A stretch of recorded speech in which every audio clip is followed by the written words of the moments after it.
नमस्कार.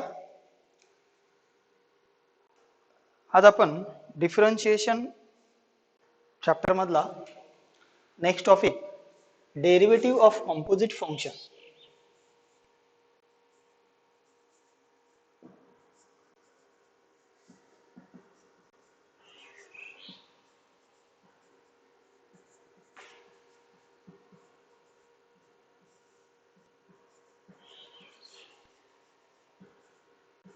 हा टॉपिक सुरू करणार आहोत. Derivative of composite function. आता कंपोजिट फंक्शन कोणाला म्हणायचं तर 11th मध्ये आपल्याला कंपोजिट फंक्शन मधला एक टॉपिक होता. आता आपण जे एक्झाम्पल्स घेतले आतापर्यंत त्याच्यामध्ये काय होतं की f of x equals to sin of x plus e raised to x minus 3 raised to x ह्या टाईपचे एक्झाम्पल्स होते फक्त. पण आता याच्यामध्ये जर बदल करायचा म्हटला तर मी काय आणेल की f of x दुसरं एखादी फंक्शन त्याला मी g of x म्हणणार. तर g of x जर आपल्याला म्हटलं sin square x plus e raised to 7x म्हणा आणि minus 3 raised to log of x हे जर आलं तर काय करणार आपण. आता g of x मध्ये तीन फंक्शन आपल्याला दिलेले आहेत. पहिलं sin square x म्हणा, दुसरी term e raised to 7x म्हणा आणि third term minus 3 raised to log of x अशा टर्म्स आपल्याला दिलेल्या आहेत. आता आपल्याला जो डेरिव्हेटिव्ह माहिती आहे तर d by dx of sin of x माहिती आहे. d by dx of sin of x जो की आहे cos of x हा माहिती आहे आपल्याला. बरोबर. नंतर आपण जो डेरिव्हेटिव्ह म्हटला एक्सपोनेन्शियल फंक्शन मध्ये तर d by dx of e raised to फक्त x एवढा आपल्याला माहिती आहे. जो की तो e raised to x च येणार. ठीक आहे. तो log of e पुढे द्यायची गरज नाही आपल्याला. e raised to चा जो डेरिव्हेटिव्ह असेल तोच येतो. e raised to x चा derivative e raised to x च येईल. आणि d by dx of 3 raised to x 3 raised to x चा डेरिव्हेटिव्ह काय येईल तर 3 raised to x into log of 3. हा काय एक्सपोनेन्शियल फंक्शन दोघं जे e raised to x आणि 3 raised to x काय तर एक्सपोनेन्शियल फंक्शन्स आहेत. पण बदल काय झाला तर 3 raised to x च्या ऐवजी हा जो x होता या x च्या ऐवजी आता log of x आला. म्हणजे त्या x ची जागा दुसऱ्या एका फंक्शनने घेतली. दुसरं फंक्शन कोणतं तर log of x. ह्याचप्रमाणे इथं sin of e raised to x होता तर x ची जागा 7x ने घेतलेली आहे आणि जर sin x होता तर हा स्क्वेअर ऍड झालेला आहे म्हणजे sin x into sin x तिथं आलेला आपल्याला. आता हे जे फंक्शन्स आहेत sin square x म्हणा e raised to 7x म्हणा आणि 3 raised to log of x तर कंपोजिट फंक्शन मध्ये आपण काय म्हटलं होते की एक सेट आहे हा सेट A नंतर दुसरा सेट B आणि तिसरा सेट C. तर एखादी function from A to B ज्याला आपण फंक्शन f म्हणणार आणि दुसरं function from B to C त्याला आपण g फंक्शन म्हणणार. काय झालं की फंक्शन f जे दिलेलं आपल्याला त्याची जी कोडोमेन आहे किंवा रेंज म्हणा ज्याला b ती फंक्शन g ची डोमेन आहे. मग याच्यावरनच कंपोजिट फंक्शन आपण घेतलं होतं f composite of g of x ज्याला म्हटलं होतं आपण f of g of x किंवा g of f of x.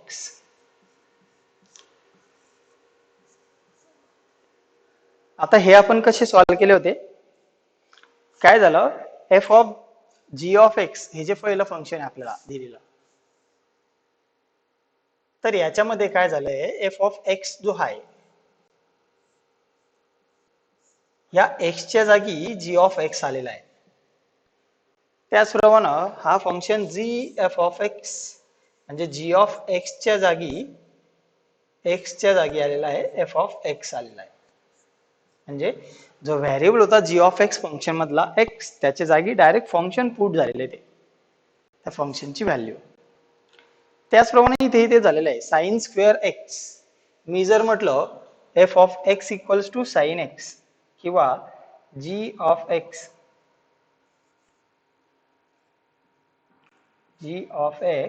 Equals to sine x आणि एफ ऑफ एक्स जर म्हटलं मी एफ ऑफ एक्स म्हटलं एक्स स्क्वेअर, तर either f composite of G of x काढा किंवा g composite of f of x काय तर ते पाहू शकतात तुम्ही. ठीक आहे. आता बघा साइन स्क्वेअर एक्स जे फंक्शन दिलेलं आपल्याला,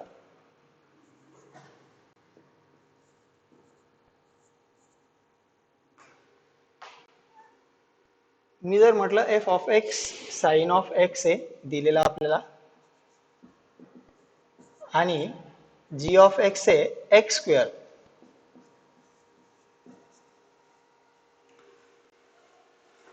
तर F composite of G of x आपण काढून बघू काय, तर पहा F of G of x काय येईल, तर F of G of x असा तो सॉल्व्ह करणार आपण. आता जी ऑफ एक्स ची किंमत काय म्हटली आपल्याला, जी ऑफ एक्स ची किंमत म्हटलेली आहे एफ ऑफ एक्स स्क्वेअर आणि एफ ऑफ एक्स स्क्वेअर आपल्याला एक्स ची किंमत काढायची आहे. एक्स दिले, एफ ऑफ एक्स ची किंमत माहिती साइन ऑफ एक्स, पण एक्स स्क्वेअर ची किंमत काय येईल, तर एफ ऑफ एक्स स्क्वेअर काय येईल, तर एक्स च्या जागी साइन एक्स स्क्वेअर तो येऊन जाईल तुमचा, म्हणजे साइन ऑफ एक्स स्क्वेअर. म्हणजे ध्यान ठेवा साइन एक्स स्क्वेअर म्हणजे ते अँगलचा स्क्वेअर आहे. ठीक आहे. नंतर g composite of f of x आपण काढून पाहू. G composite of f of x म्हणजेच g of f of x, तर जी ऑफ एफ ऑफ एक्स ची किंमत काय आहे, तर एफ ऑफ एक्स ची किंमत आहे साइन ऑफ एक्स. बरोबर. आता आपल्याला जी ऑफ एक्स ची किंमत दिली, जी ऑफ एक्स ची किंमत आहे एक्स स्क्वेअर म्हणजे एक्स च्या जागी एक्स स्क्वेअर येतो, तर आपल्याला इथं एक्स च्या जागी आता साइन ऑफ एक्स पुट करायचं आहे, म्हणजे एक्स स्क्वेअर म्हटलं म्हणजे काय होईल, तो sine of x bracket square होऊन जाईल तो, आणि साइन एक्स ब्रॅकेट स्क्वेअरला आपण साइन स्क्वेअर एक्स ही लिहितो. म्हणजे g composite of f of x काय आलं, तर साइन स्क्वेअर एक्स आलं, म्हणजे हे काय झालं, कंपोजिट फंक्शन झालं. त्याचप्रमाणे ई रेस टू आपण म्हटलं होतं 3 raise to log of x, हे एक फंक्शन म्हटलं होतं 3 raise to log of X, म्हणजे याच्यामध्ये पण दोन फंक्शन आहेत. ठीक आहे, एकमेकांसोबत ते कंपोजिट होतील. तर एक फंक्शन आपण म्हणू शकतो f of x 3 raise to x आणि दुसरं फंक्शन म्हणू शकतो g of x equals to log of x. आता 3 रेस टू एक्स एक फंक्शन झालं एफ ऑफ एक्स आणि जी ऑफ एक्स झालं लॉग ऑफ एक्स. तर F of G of x काय येईल ते आपण बघू, किंवा g of f of x काढून पाहू आपण. G of f of x, g of f of x काय येतं पहा, तर जी of f of x, f of x काय, g of 3 raise to x आणि नंतर g of 3 raise to x, तर आपल्याला किंमत माहिती जी ऑफ एक्स ची ही, म्हणजे एक्स च्या जागी 3 रेस टू एक्स येणार, म्हणजे एक्स च्या जागी इथं 3 रेस टू एक्स येऊन जाईल, म्हणजेच log of 3 raise to X हे सुद्धा एक कंपोजिट फंक्शन म्हटलं जाईल. नंतर F of G of x काढून पाहू आपण. F of G of x, तर काय येईल ते F of G of x तर जी ऑफ एक्स ची किंमत किती आहे? जी ऑफ एक्स ची किंमत आहे लॉग ऑफ एक्स, म्हणजे f of log of x आपल्याला काढावं लागेल. F of log of x कसा काढणार आपण? तर आपल्याला एफ ऑफ एक्स ची किंमत काय माहिती? 3 raised to x, म्हणजे x च्या जागी लॉग ऑफ एक्स पुट करा, म्हणजे 3 raised to log of x. यांनाच आपण कंपोजिट फंक्शन म्हणतो. यांनाच आपण कंपोजिट फंक्शन्स म्हणतो.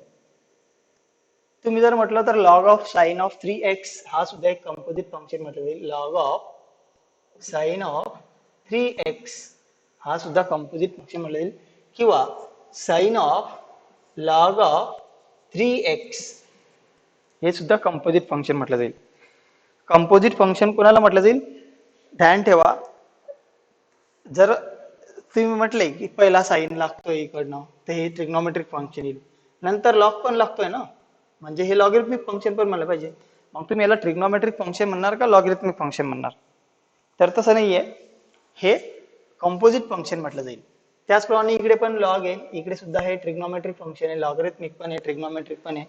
नंतर हे अल्जेब्रिक सुद्धा म्हटलं जाईल 3x. तर काय येईल ते? यांना आपण कंपोजिट फंक्शन म्हणतो. आता कंपोजिट फंक्शनचा जो डेरिव्हेटिव्ह आपण काढतो तो आपण बाय युजिंग चेन रूल काढत असतो. ठीक आहे, बाय युजिंग चेन रूल, जो की तुम्हाला परीक्षेमध्ये विचारला जातो बऱ्याच वेळा. ठीक आहे, तर आपण चेन रूल आज घेऊ कंपोजिट फंक्शन मधला, म्हणजेच डेरिव्हेटिव्ह ऑफ कंपोजिट फंक्शन काढण्यासाठी चेन रूलची आपल्याला आवश्यकता असते. मग तो चेन रूल काय असेल तो आपण घेऊ. ठीक आहे,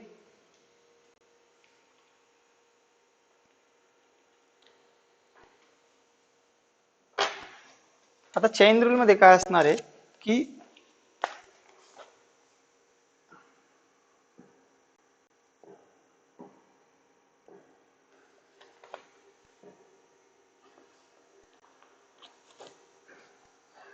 chain rule if y equals to f of u, if y equals to f of u is a differentiable function,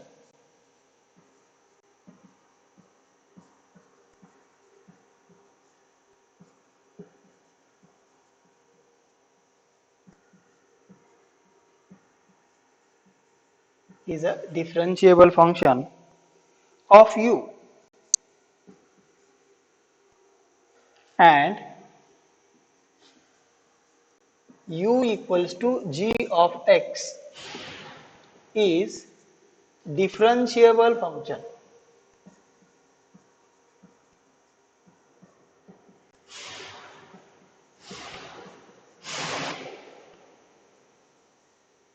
Is a differentiable function of x, then y equals to f of g of x, y equals to f of g of x is differentiable function.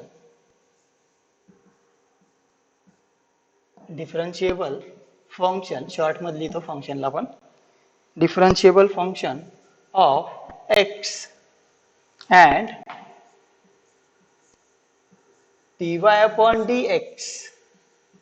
आपण जो derivative घेणार आहे y चा with respect to x, dy upon dx equals to dy upon du into du upon dx.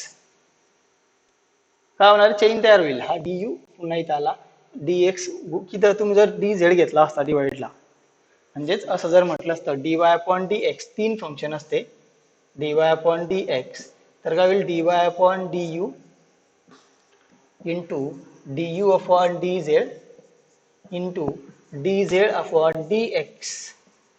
काय होणार? एक chain form होणार, हा du नंतर हा dz. तर याला आपण चेन रूल म्हणत असतो. याचा आपण प्रूफ घेणार आहोत. ठीक आहे, आता बघा काय काय प्रूफ करायचं आपल्याला. दिलेलं काय काय ते समजून घ्या. आपल्याला काय दिलं त्यांनी? y equals to f of u, एक फंक्शन दिलेलं आहे y, ते इन टर्म्स ऑफ u आहे, is a differentiable function of u, म्हणजे y ला तुम्ही डिफरन्शिएट करू शकतात विथ रिस्पेक्ट टू u. आणि u equals to g of x is a differentiable function of x आणि u जे फंक्शन आहे g ऑफ x ते डिफरन्शिएबल आहे with respect to x.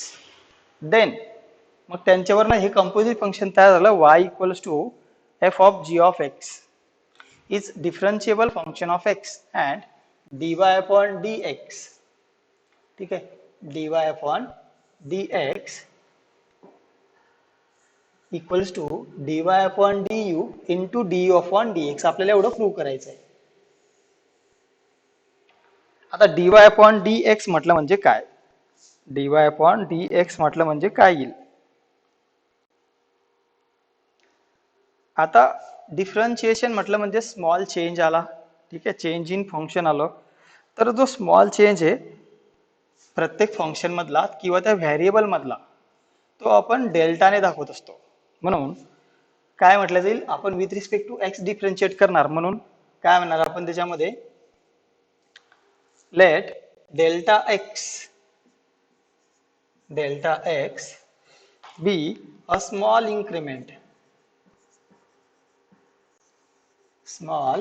increment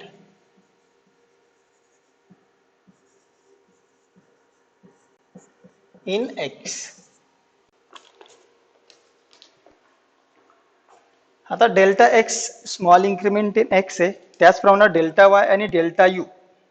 तर डेल्टा वाय काय असेल, स्मॉल इन्क्रीमेंट इन कोणामध्ये असेल, वाय मध्ये असेल.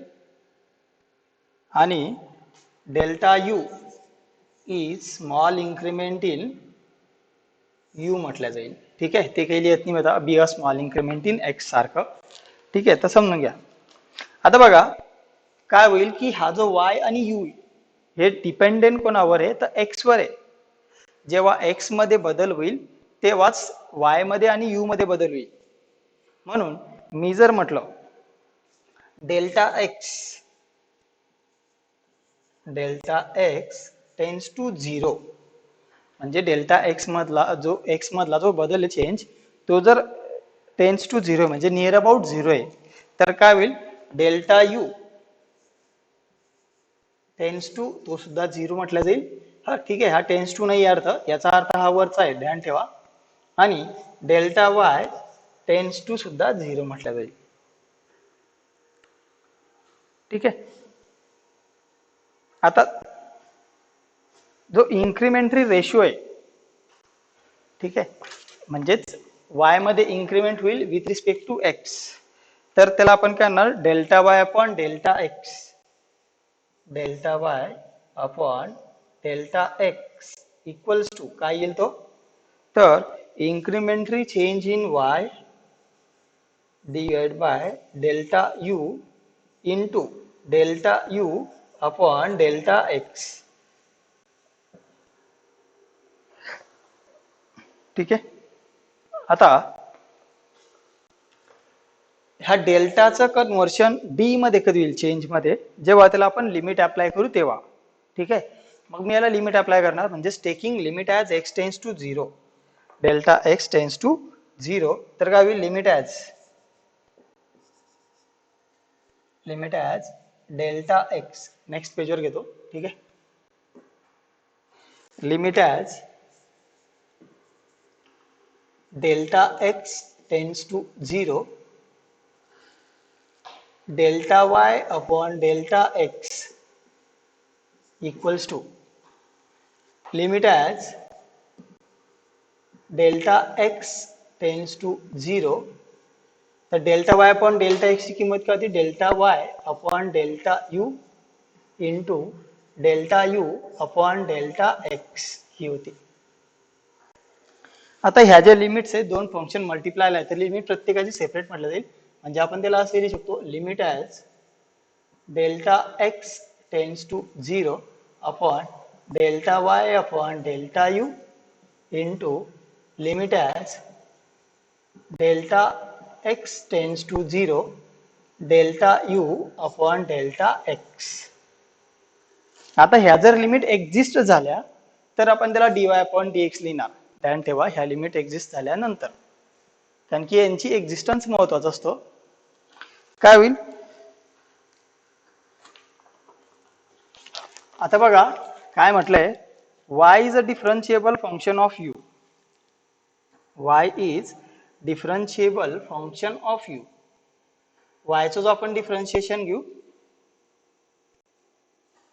ते विथ रिस्पेक्ट टू u घेणार आहे, म्हणजेच limit as delta u tends to 0, तर delta y upon delta u हे काय असेल, एक्झिस्ट असेल ही, कारण ते फंक्शन डिफरन्शिएबल आहे with respect to u y. आणि limit as delta x tends to 0,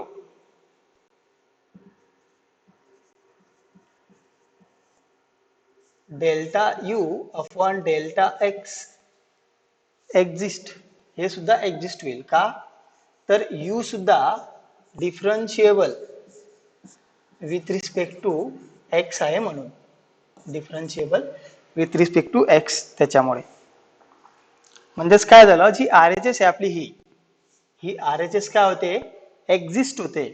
exist होते म्हटल्यामुळे काय होईल, तर लिमिट ॲज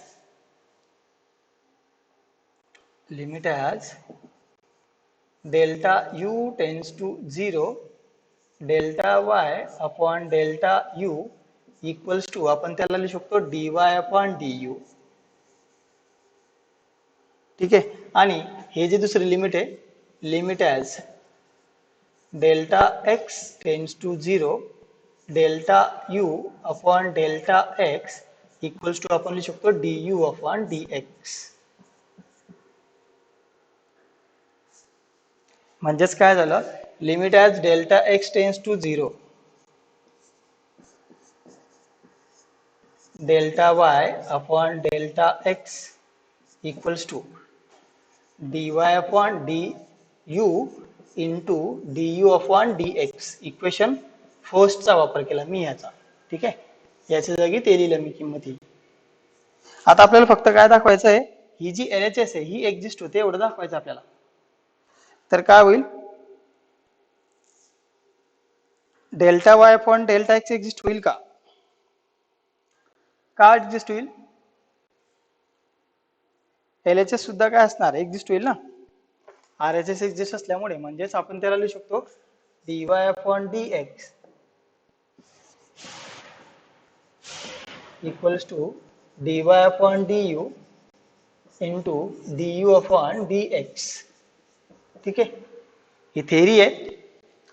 एक्झाम्पल सॉल्व करताना सोपे असतात, म्हणजे याचा थेरीचा काही वापर करायची गरज नाही एवढी आपल्याला. एक्झाम्पल आलं म्हटलं म्हणजे सिंपल त्याचं डेरिव्हेटिव्ह घेतला जातो. हे फक्त थेरी तेवढी ध्यान ठेवा तुम्ही. ठीक आहे, तर dy upon dx equals to dy upon du आणि du अपॉन dx तुमचं येऊन जाईल. आता कंपोजिट फंक्शन आपण घेणार याच्यामध्ये, तर कंपोजिट फंक्शन कसे असतील, तर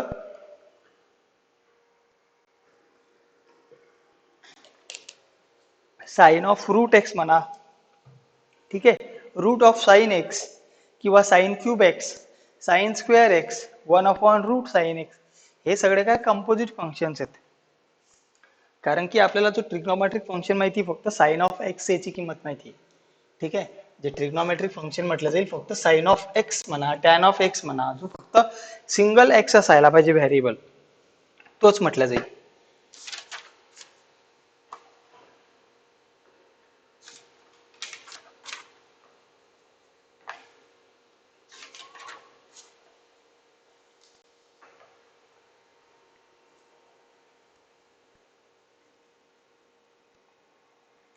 आपण एक्झाम्पल्स घेऊ. Differentiate with respect to x.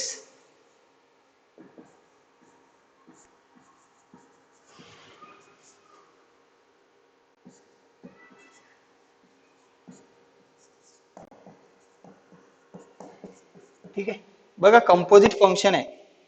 Composite function वर 2 मार्काला एक्झाम्पल येतं म्हणजे येतच, किंवा त्याच्यावर MCQ सुद्धा विचारला जातो.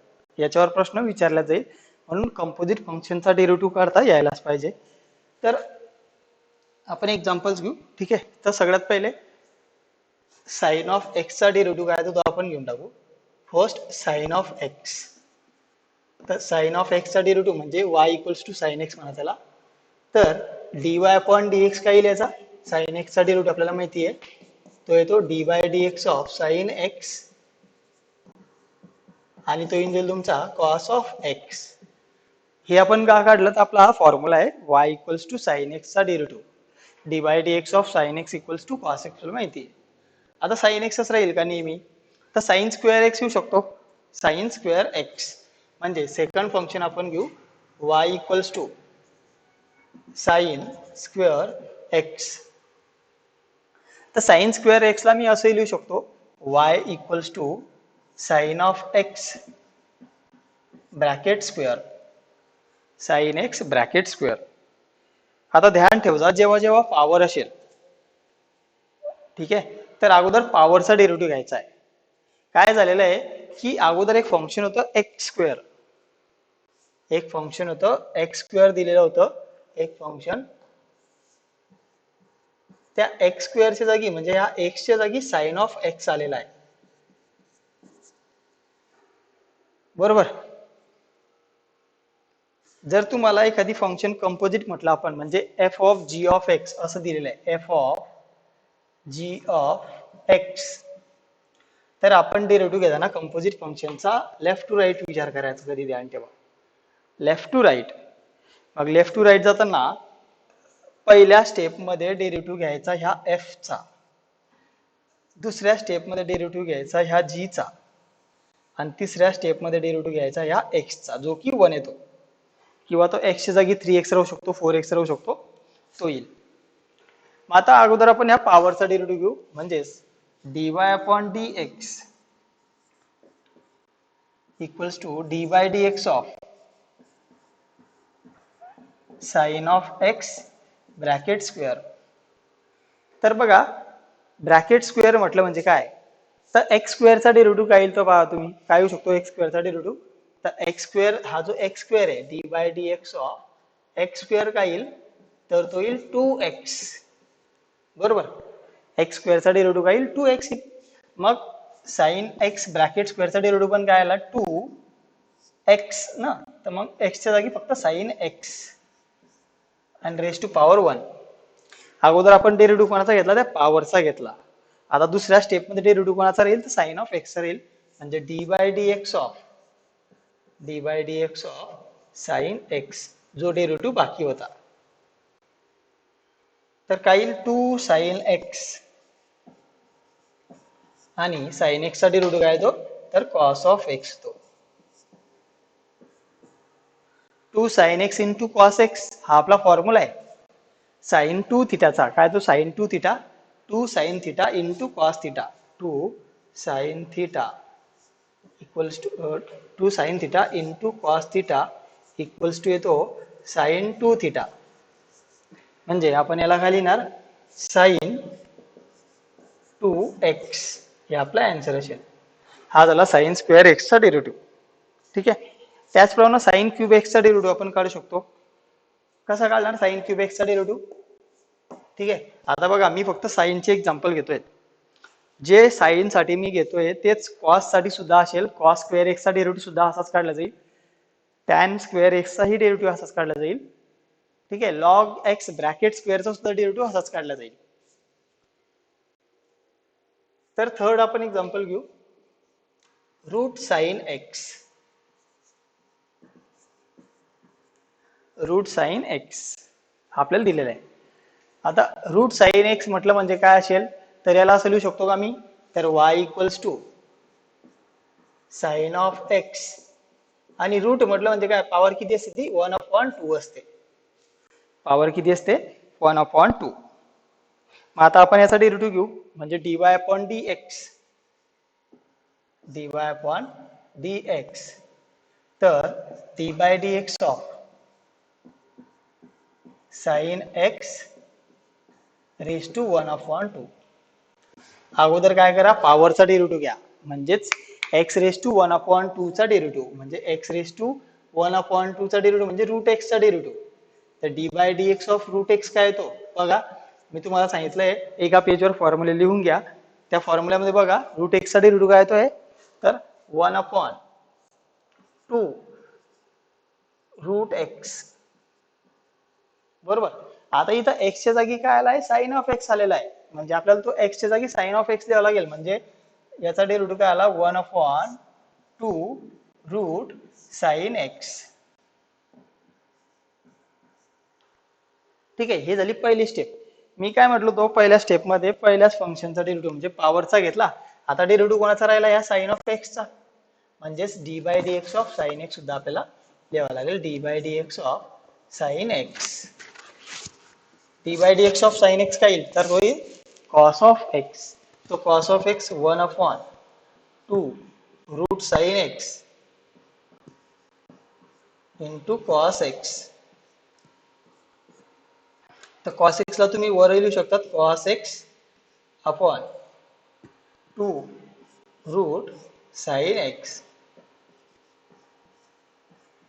हे तुमचं आन्सर असेल.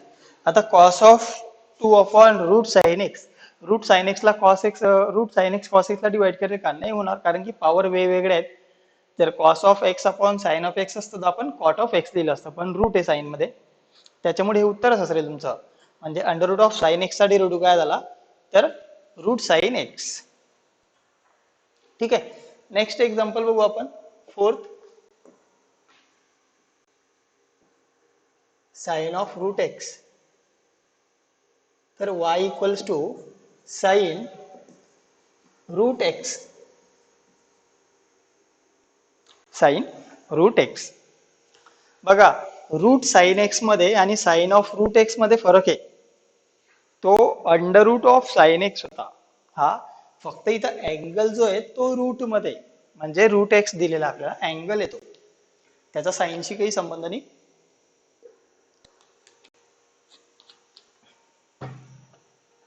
तर मी काय म्हटलो होतो, हे सिंपल आहे. आता याला तुम्ही म्हणू शकतात लेफ्ट टू राईट जा.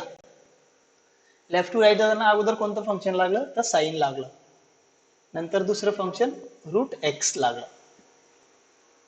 मग आपण काय करणार, पहिल्या स्टेपला साइनचा डेरिव्हेटिव्ह घेऊ. साइनचा डेरिव्हेटिव्ह कॉस मध्ये येतो, तर पुढचा अँगल आपण तसंच तसं राहू द्यायचा त्याचा. म्हणजेच dy अपॉन dx आपण अप्लाय करू. dy upon dx equals to d by d x of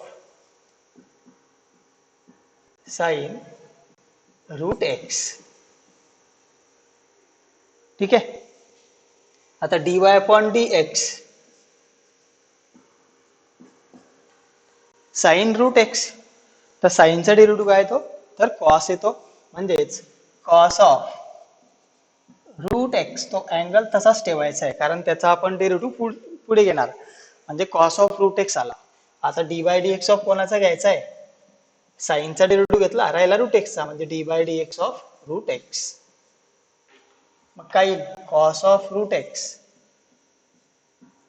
into, आणि रूट एक्सचा डेरिव्हेटिव्ह काय बघा, रूट एक्सचा डेरिव्हेटिव्ह आहे 1/2 रूट एक्स. 1/2 root x. ही टर्म न्यूमरेटरची कॉस ऑफ रूट एक्स, म्हणजे आपण याला असे लिहू शकतो, cos of root x upon 2 root x. ठीक आहे, हा झाला साइन रूट एक्सचा डेरिव्हेटिव्ह. आता अजून याच्यामध्ये बदल काय होऊ शकतो, अजून यात बदल काय होईल, तर फिफ्थ एक्झाम्पल बघा. y equals to under root of sine आणि अंडर रूट ऑफ एक्स असा तो येईल. Under root of sine root x. मग आता याला सिम्पली कसं लिहिणार तुम्ही, सिंपल फॉर्म मध्ये, तर साइन ऑफ रूट एक्स आणि रेस टू 1/2. ठीक आहे, बघा थर्ड एक्झाम्पल आपण काय घेतलं होतं, under root of sine x घेतलं होतं. फोर्थ एक्झाम्पल काय घेतलं, साइन रूट एक्स घेतलं. त्या दोघांचं मिक्सचर हे under root of sine of root x. तर dy अपॉन dx घ्या. ठीक आहे, d by d x of d by d x of sine of root x raise to 1/2. मी काय म्हटलं तो अगोदर पॉवरचा डेरिव्हेटिव्ह घ्या. पॉवर काय आहे, रेस टू 1/2. ठीक आहे, म्हणजेच तोही काय झाला, अंडर रूट ऑफ एक्सच झाला. अंडर रूट ऑफ एक्स चा डेरिव्हेटिव्ह काय तो 1/2 रूट एक्स, म्हणजे 1/2 रूट एक्स. ठीक आहे, इथं एक्स न लिहिता साइन रूट एक्स लिहावं लागेल आपल्याला, साइन रूट एक्स. बरोबर. आता आपण डेरिव्हेटिव्ह कोणाचा घेतला, फक्त या पॉवरचा डेरिव्हेटिव्ह घेतला आपण, या 1/2 चा. बरोबर. आता डेरिव्हेटिव्ह कोणाचा घ्यावा लागेल, d by d x of sine root x चा, साइन रूट एक्स. आणि d by d x of sine root x म्हटलं म्हणजे हा एक जागा आपण घेतलेला आहे आपण, ते ऍज इट इज तसं येऊन जाईल. म्हणजेच 1/2 रूट साइन रूट एक्स काय येईल, त्याचा डेरिव्हेटिव्ह आला cos of root x, cos of root x upon 2 root x. ठीक आहे. आता हे सुद्धा बदल होणार नाही, ध्यान ठेवा. हा कॉस ऑफ रूट एक्स आहे, हा under root of sine of root x आहे. म्हणजे त्याला लिहिताना आपण असं लिहिणार cos of root x upon 2 × 2 4, नंतर तो रूट एक्स अगोदर बाहेर लिहितो, आणि under root of sine of under root of x, हे तुमचं आन्सर येईल. किंवा हा रूट एक्स इंटू हा तुम्ही असा लिहू शकतात, म्हणजे हा लिहायची गरज, under root of x into sine of root x, हे तुमचं फायनल आन्सर असेल. Cos of root x upon 4 into under root of x into sine of root x, हे झालं तुमचं एक्झाम्पल. आता हे जे एक्झाम्पल मी घेतले सगळे सेम काय असेल, टॅन ऑफ एक्स म्हणा किंवा कॉस ऑफ एक्स म्हणा, म्हणजे टॅन ऑफ एक्स नंतर tan under root of tan x म्हणा. ठीक आहे, ते पण विचारलं जाईल. नंतर टॅन स्क्वेअर एक्स म्हणा, नंतर tan of root x, tan of tan of root x किंवा टॅन ऑफ रूट एक्स. हे झाले टॅन साठीचे एक्झाम्पल. कॉस साठी पण तेच येईल, सेक साठी सुद्धा तेच येईल, कोसेक साठी सुद्धा तेच येईल, कॉट साठी सुद्धा तेच येईल. फक्त तुझा काय, तुम्ही मेथड समजून घ्यावी. लेफ्ट टू राईट जायचं आहे, जे फंक्शन अगोदर लागतं त्याचा डेरिव्हेटिव्ह आपण घ्यायचा. दुसऱ्या स्टेपमध्ये दुसऱ्या फंक्शनचा डेरिव्हेटिव्ह यायला पाहिजे, तिसऱ्या स्टेपमध्ये तिसऱ्या फंक्शनचा डेरिव्हेटिव्ह यायला पाहिजे. ठीक आहे. नेक्स्ट लेक्चरमध्ये आपण अजून याच्यावर एक्झाम्पल्स घेऊ. ठीक आहे, याला मोर अजून याच्यावर एक्झाम्पल घेतलं म्हणजे कसं तुमचे 2 मार्क फिक्स होऊन जातील. Derivative of composite function. ठीक आहे. आज तुम्हाला होमवर्क आहे tan of x, under root of tan x, tan square x, under root of tan of root x आणि टॅन ऑफ रूट एक्स याचे डेरिव्हेटिव्ह घेऊन बघा बाय युजिंग कंपोजिट फंक्शन. जसं मी साइन ऑफ रूट एक्स वगैरे ते घेतले त्याप्रमाणे. ठीक आहे. थँक्यू.